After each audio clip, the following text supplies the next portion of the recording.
Inspector general of police Punjab Rao Sardar Ali Khan का दौरा गुजरात।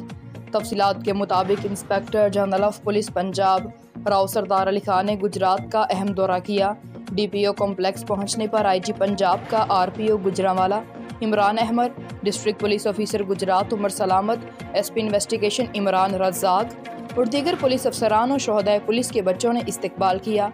इस मौका पर जवानों के चाको चौबंद दस्ते ने inspector general of police Punjab को सलामी दी।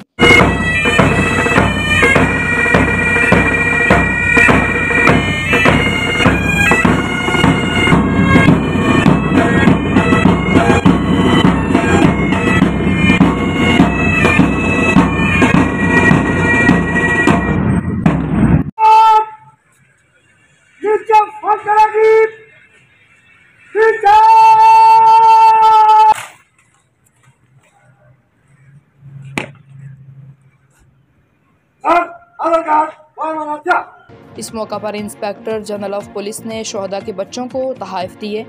उन्होंने RPO गुजरांवाला और DPO गुजरात के हमरा हाल ही में तामीर होने वाले DPO कॉम्प्लेक्स के मुख्तलिफ हिस्सों और दफातर का मुआयना किया। DPO गुजरात ने ज़िला में लॉ एंड ऑर्डर की मजमूई सूरत हाल और क्राइम के मुतालिक ब्रीफ किया। बाद अज़ा IG पंजाब ने RP गुजरांवाला और DPO गुजरात के हमरा पुलिस वेलफेयर हस्पताल का संगे बुनियाद रखा। DPO गुजरात ने IG पंजाब को पुलिस वेलफेयर हस्पताल की लागत और तामीर के मुतालिक ब्रीफ किया। बाद अज़ा inspector general of police lines Gujrat पहुँचे, जहाँ पर यादगार शोहदा पर हाज़री दी और फातिहा ख़्वानी की।